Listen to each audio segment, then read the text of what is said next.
Guys, বংফুডি প্রিয়াঙ্কার চ্যানেলে সকলকে স্বাগত। দেখো, আমি ভিডিওর প্রথমেই তেল দেখাচ্ছি কেন বলো তো?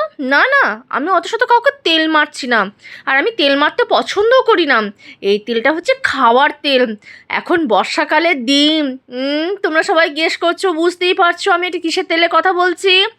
আশা করি তোমরা সকলেই বুঝতে পারছো আমি এটা কোন তেলের কথা বলছি। দেখো, আজকে আমি খাবারের মেনুতে নিয়ে নিয়েছি আলু সিদ্ধ, একটু কুমড়ো ভাজা, আর ওই তেলটা দিয়ে খেতে জাস্ট অপারম্পার লাগছিল। আমি এইভাবে তেলটা ভাতের ওপর নিয়ে নিলাম। বাবা, একবারে কি এইটুকুনি তেলে কি ভাতটা মেখে খাওয়া হয়? তোমরাই বলো না। আর একবার আরেকটু বেশি করে তেলটা নিয়ে নিলাম। এবার বুঝতে পারছো আমি এটা কোন তেলের কথা বলছি। তাহলে আজকে দেখে নাও, আজকে ষষ্ঠ পার ইলিশ মাছের ঝাল গো, ইলিশ মাছের ঝাল। বুঝতেই পারছো এটা হচ্ছে সর্ষে ইলিশ, মায়ের হাতের বানানো সর্ষে ইলিশ। খেতে জাস্ট দুর্দান্ত হয়েছিল, মানে সেই লেভেলের হয়েছিল কিন্তু বস।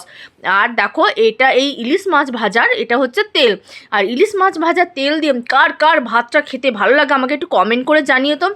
আমার তো দুর্দান্ত লাগছিল, মানে এডিটিং করতে করতে মুখে জল চলে আসছিল। আমি একটু আলু সিদ্ধ দিয়ে এরকম ইলিশ মাছ ভাজা তেল দিয়ে ভাতটা নিয়ে মুখে টপ করে পুড়ে দিলাম।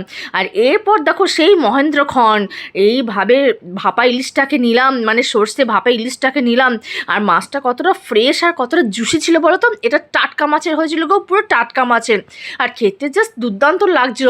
এরকম লঙ্কা চিড়ে সর্ষের তেল দিয়ে ভাতটা মেখে খেতে ঝালটা যা দুর্দান্ত হয়েছিল না। তোমরাও এরকম বানিয়ে ফেলতে পারো এবং খেয়ে নিতে পারো। আমার চ্যানেলে যদি এইরকম ভিডিও পেতে চাও, সবাই লাইক শেয়ার কমেন্ট করো এবং ভালো লাগলে সাবস্ক্রাইব করো।